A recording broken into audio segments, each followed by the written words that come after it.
Rome did not fall in a single day. It did not collapse overnight. What if it was slowly poisoned from within? Not by barbarians, not by war, but by something hidden in their own water. Historians have debated this for decades. Did the Roman Empire poison itself with lead? This is the dark theory Rome never saw coming.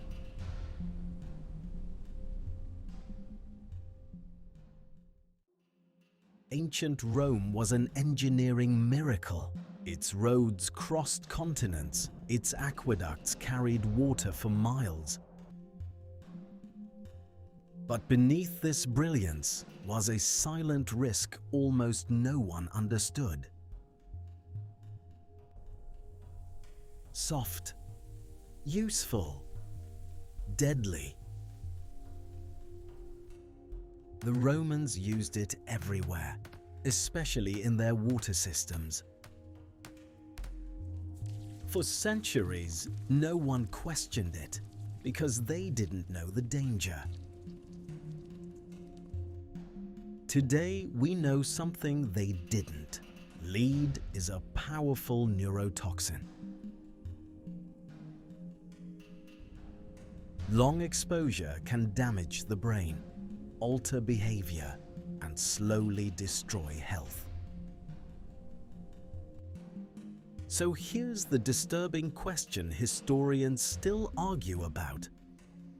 Was lead quietly affecting the Roman elite, the very people running the empire? And if it was, could it have helped push Rome toward collapse? To understand the danger, we need to look inside Rome's greatest innovation. Roman aqueducts were engineering masterpieces. They delivered millions of liters of water every single day. But once the water reached the city, something changed. Much of Rome's plumbing was made of lead. And for the Romans, this was completely normal. Lead was everywhere in Roman life. But the most disturbing use wasn't in the pipes. It was in their wine.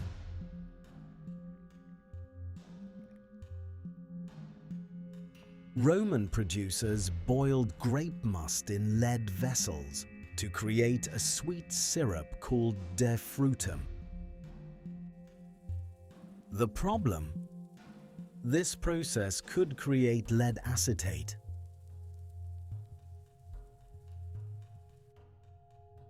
A compound that tastes sweet but is highly toxic.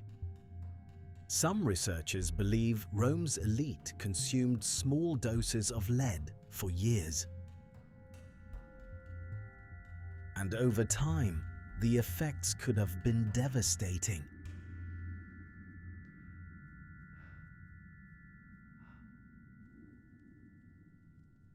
But how strong is the evidence, really?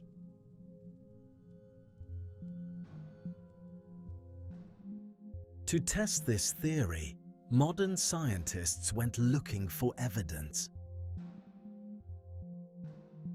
They examined pipes, sediments, and even human remains.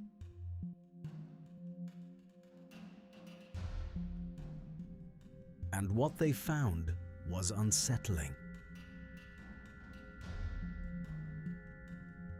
Some studies detected elevated lead levels, especially in urban areas of Rome.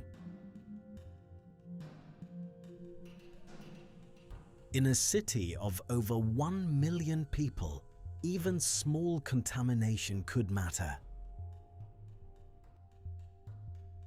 But then, the theory hit a problem. Flowing water tends to deposit minerals, forming a protective layer inside pipes, which may have reduced how much lead entered the water. In other words, the Roman system may have been safer than we thought. But the story doesn't end there. Because the real concern may not have been the general population. It may have been Rome's ruling class.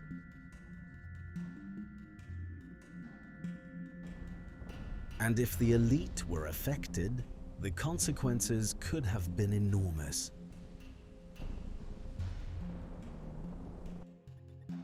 But here's where the story gets uncomfortable. Because the Romans were not stupid, they knew lead was dangerous. Roman engineers even built clay pipes instead of lead in many cities. So if they knew, why did the elite keep using it?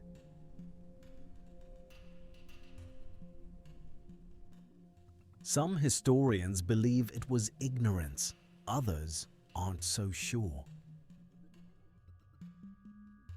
Because lead poisoning doesn't just weaken the body, it changes the mind. Mood swings, aggression, poor judgment.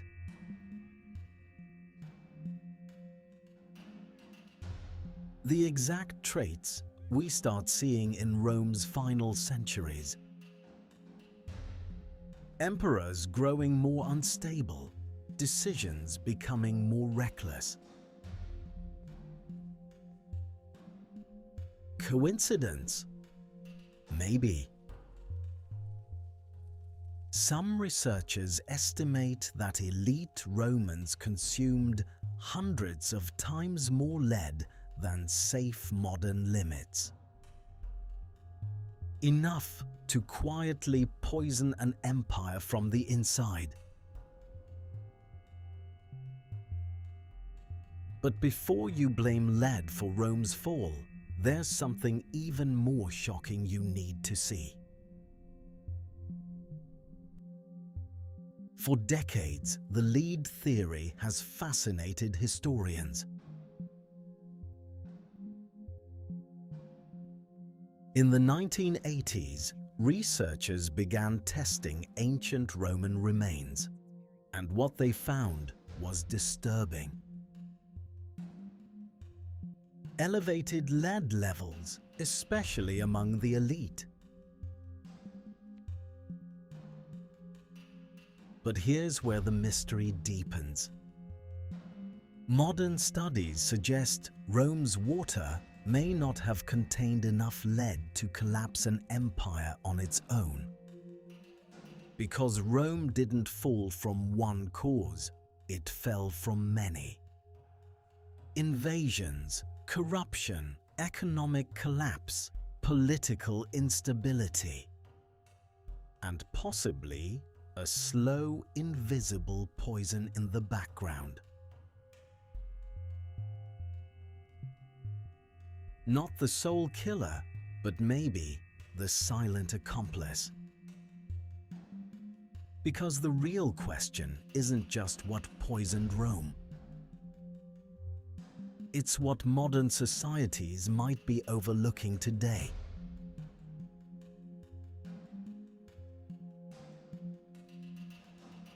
What do you think? Coincidence or warning from history? History leaves clues. The question is, who's paying attention?